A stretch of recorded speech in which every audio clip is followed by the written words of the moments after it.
Hey, salut, bienvenue sur ma chaîne YouTube. Alors, aujourd'hui dans la série Muscle ton cerveau, une nouvelle énigme. Alors, voici l'énigme. On a un carré qui est tout bête, un carré, d'accord?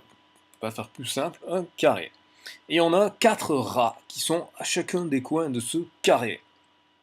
Et chacun des rats, même s'il y en a deux par deux qui se ressemblent, ça c'est juste pour faire la figure, mais les rats sont totalement identiques et ont une vie totalement indépendante.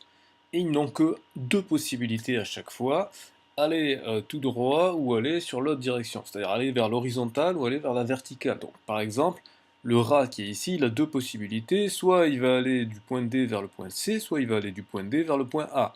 Le rat qui est ici, il a deux possibilités, soit il va du point A vers le point D, soit il va du point A vers le point B.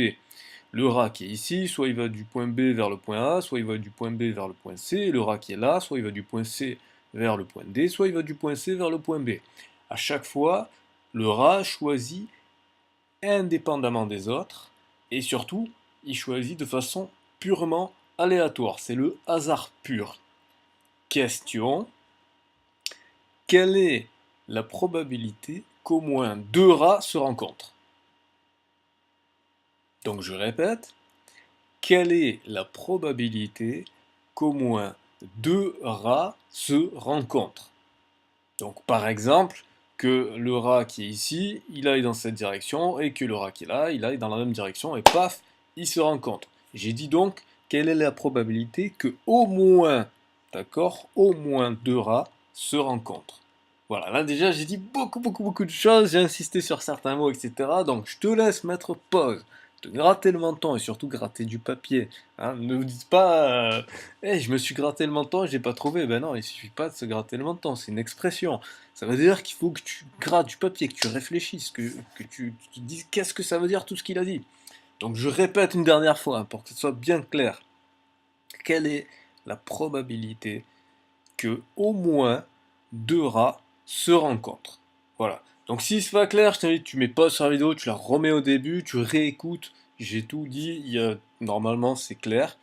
Et si jamais tu as une question, bah, tu la mets dans les commentaires. Donc c'est pour ça que je mets tout ce temps avant de donner la solution, pour que tu aies le temps de mettre pause, de revenir au début, etc. Donc maintenant, attention, je vais dévoiler la solution. Et tu vas te dire, mais en fait c'était tout bête. Ben oui, en fait c'était tout bête, comme souvent les énigmes. Donc, alors, qu'est-ce qu'il fallait, à quoi il fallait penser? Comment est-ce qu'il fallait prendre le problème? Eh bien, bien souvent, comme c'est le cas dans des problèmes de probabilité, en fait, il faut prendre le problème totalement à l'envers. Donc, il ne faut pas s'intéresser à au moins deux rats se rencontrent, il faut s'intéresser à aucun rat ne se rencontre. Parce qu'en fait, il ne peut pas y avoir un rat qui rencontre. Un rat, il rencontre forcément un autre rat. Donc, c'est à partir de deux. Donc, le contraire de au moins deux rats, c'est aucun rat. Donc, quelle est la probabilité que aucun rat ne se rencontrent? Donc, qu'est-ce que ça veut dire? Ça veut dire qu'en fait, il va y avoir deux possibilités. Soit on va faire le circuit suivant. Le rat qui va de A, il va aller vers B, celui qui est en B, il va aller vers C, celui qui est en C, il va aller vers D, celui qui est en D, il va aller vers A. C'est-à-dire qu'ils vont faire un circuit. Et il y a une autre possibilité, c'est de faire le circuit dans l'autre sens.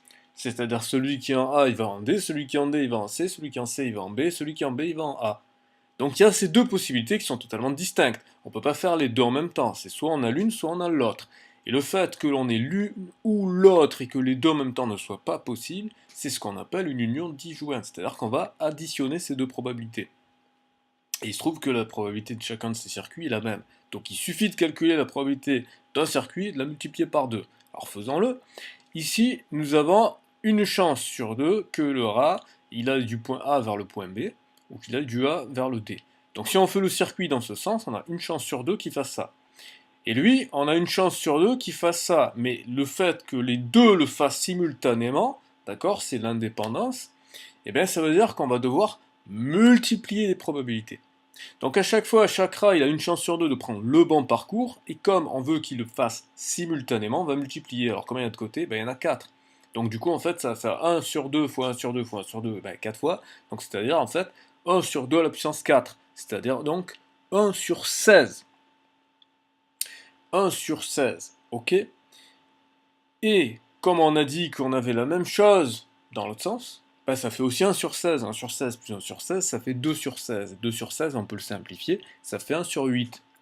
Et comme c'est le contraire de la probabilité qu'on voulait, eh bien en fait, ça fait 1 moins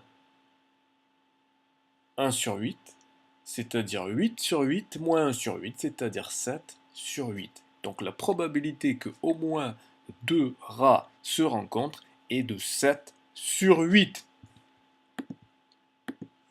Voilà, donc je t'ai mis les calculs pour que tu puisses les voir et les lire. Donc je reprends, la probabilité de A d'aller de A vers B est égale à la probabilité de B vers C est égale à la probabilité de C vers D est égale à la probabilité de D vers A est égale à 1,5. On va faire exactement la même chose dans l'autre sens. Pour que toutes ces probabilités se réalisent simultanément, on doit donc les multiplier, ce qui nous donne bien 1 sur 2 à la puissance 4. Donc la probabilité du circuit 1 est égale à la probabilité du circuit 2, c'est-à-dire 1 sur 16, 1 sur 2 à la puissance 4. Et la probabilité que donc il y ait l'un ou l'autre qui se réalise, puisque les deux ne peuvent pas se réaliser simultanément, on additionne ces probabilités, ce qui nous fait 2 sur 16, donc 1 sur 8, et la probabilité cherchée, c'est le contraire de ça, c'est donc 1 moins 1 sur 8, c'est-à-dire 7 sur 8, soit 87,5%. Voilà, j'espère que ce défi t'a plu. Donc, si c'est le cas, tu mets un pouce vers le haut. N'hésite pas à mettre des commentaires pour dire ce que tu as, si tu as trouvé, si tu n'as pas trouvé, etc.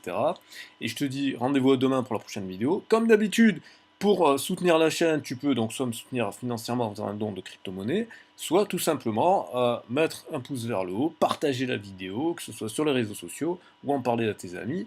Et je te dis rendez-vous à demain pour une prochaine énigme.